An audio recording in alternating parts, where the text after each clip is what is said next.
Herbert's 100 Harem. Through his visor he reads the forms and paperwork. A great deal had been sent ahead, and as he had predicted, he was being the hand that signs. In order to do this, he had signed a fair amount himself in order to be allowed to do these things, which he wasn't an idiot about. He was now officially a very high-ranking member of the Undaunted with official power to approve and disapprove. Part of him expected this new authority to be temporary, but he also suspected it was a test. There was no time limit in things beyond so long as he was a soldier in good standing. Or perhaps this is simply part of Sir Philip's retirement, how he's being groomed to take over, but either way there's no point dithering.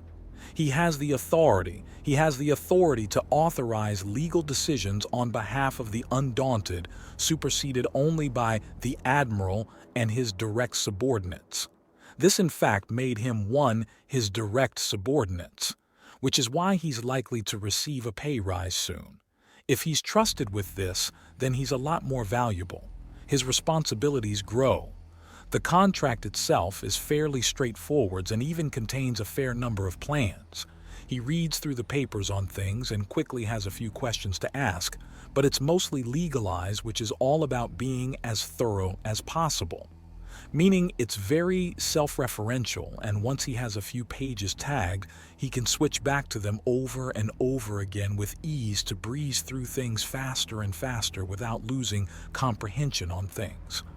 Excuse me, but I've come across a reference to this area possibly joining the arrangement systems.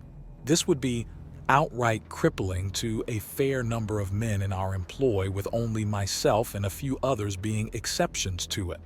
I understand that due to recent amendments to the laws governing arrangement systems that they would be protected. However, I am somewhat concerned that these recent and mildly unpopular amendments will be struck down.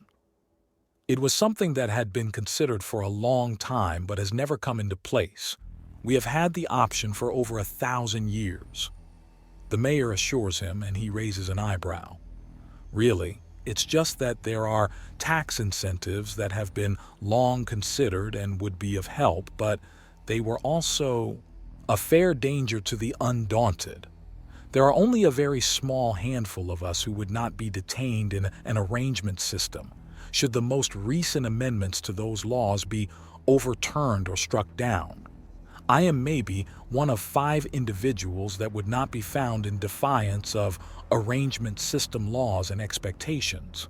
He explains, which I imagine would be an enormous black eye to the tourism industry if a large numbers of actors were to suddenly be arrested due to not being married enough. As I said, it's been considered for 1,000 years but not actually done. The mayor states, and Herbert nods. Let's hope it stays that way. Having Bane being dragged off by a force of canadors in wedding dresses might be a funny mental image, but it's not exactly what you were thinking of when it comes to the live-action entertainment going around the city. Herbert notes as he tries not to crack at the admittedly funny image. Although he doesn't know enough Spanish to make whatever Bane's reaction to such a thing sound authentic. The paperwork is quickly finished, and he finds no discrepancies from the colony's side of things, nor do those watching from his visor, as no alerts come up. He does, however, test them a few times to make sure that they are paying attention and it's all working. So we will use local industry to build not only our training centers, but the central base, recruitment center, and testing centers for both our own use and those of civilians that want to join the performances around the city. Herbert confirms as he goes over the last page. And in return, you not only have full permission to recruit locally, but to also promote your recruitment and hiring practices on this world. Within reason. Of course, within reason. We won't be clubbing people over the head and dragging them off to a recruitment center, in spite of whatever fetishes some people may have. Herbert continues, glancing up at the mayor over his glasses, and she can't help but snort in amusement.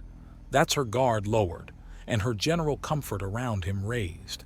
Meaning if there's some kind of sneaky thing coming in, then she's further off guard to even try hiding it from him. How many humans do you think these changes will draw in once your species becomes more capable of leaving cruel space? She asks, and he considers. Moderately. It's going to be some years down the line. No time at all considering the average galactic lifespan, however. In that time, there could be a large number of other theme cities set up. You're one of the first to do something like this, but good ideas tend to be copied. However, having the prestige of being one of the first to try this does mean that you'll have a bit of attraction that the others simply can't touch. He answers, and she nods. I see. We're setting up a base here, though, so that means it will likely be a location where many humans, undaunted or otherwise, will at least have easier transport here, which means more tourism. Hell, I wouldn't be surprised if... No, never mind. Just a silly flight of fancy. Ignore that, please. No, I'd like to hear it, the Sonir woman says, leaning forward and studying his face intently. I know good ideas when I see them, and you just choked down solid Axiom ride. Well, the first few departures from Earth will be expensive and risky. A lot of people who are willing to swallow the risk won't be able to afford the expense. Are you suggesting subsidizing these expenses? She asks. That could be part of it after all. The damsel in distress is a common trope in older comics, but out in the wider galaxy, it's more the darling in distress, as it's usually men that are dreamed of being rescued. So we subsidize the immigration of human men in order to use their rescue as a prize? Imagine a paid tournament where the ultimate prize is a date with the man. Keep the initial price low and have a few fairly thorough filters to tone down the winners to just a few, and it can be managed, he says, and she's thinking, if we record it, then it can go from more than just that simple tournament. Oh, if we record the date afterwards, then we can have that as a sweet epilogue, she gushes. The price might be a bit much, though. So, a huge initial tournament with the first prize to being his wife and an agreement that further wives will come from other tournaments would be worth a lot more. Herbert muses. We'll only know for sure when we can set up a system for actually transporting civilians. You don't think that the local girls will try to seduce the Allied heroes' villains and other assorted rogues you're going to be sending? The mayor asks him, and he scoffs. Ma'am, I would be shocked if they weren't already being flirted with via video call and messages. I fully expect each of them to have some woman in a bat suit climbing into bed with them, with the caveat that the cowl stays on within the year. But there are only so many undaunted at the moment, and while recruitment is helping with that, I get the feeling that there will never be enough of us for the demand the galaxy has for both boyfriends and help. He finishes up the little rant and then gives the woman a few moments to collect herself again and stop herself from laughing too hard. Oh, like you weren't imagining what I look like with only the two-tone mask on. That was the straw that broke the camel's back, and the woman tries and fails to keep in a massive snorting laugh. She actually wavers on her seat and nearly falls off it, trying to keep herself under control. Herbert decides to give the screw a final little turn. Your mind must have gone to amazing places if it was that funny. He notes, and she giggles again before nodding. Good. She's under control. She's relaxed, and she's definitely thinking of him as either a valuable asset or a friend at this point. This means that he's much more likely to get the truth out of her, or a much more obvious lie than normal. But that needs some testing. I do have a bit of a question before we get on to our next topic, he asks, and she's smiling at him at this point. Do you know who it was that showed up in power armor to fight me? She trails off. He knows it's the woman's daughter. She runs the local equivalent of a junkyard and sells refurbished equipment for the cheap compared to new. She's the kind of woman that would give you a car made of 5 separate models smashed together and forget to tell you she installed a nitro on a whim. It's my daughter, my second youngest. She's always had a huge mechanical aptitude. I blame her father for that. She can't help herself but build things and modify them, and I knew she had power armor, but not that her idea of what to do with it was to come out and attack you. Oh no, I just wanted to know who did it. She showed a lot of potential, and I even made a few job offers. Herbert remarks. She just passed the little test. Good. The woman has enough honesty to her to work with rather than around. Very good, that'll free up resources for the local branch of intelligence. Which is good, as they're likely also going to be playing the Riddler a fair amount. Really? What kind of work? Or is that more a confidential thing? Not really. Some lessons and a lot of maintenance work might be contracted out her way.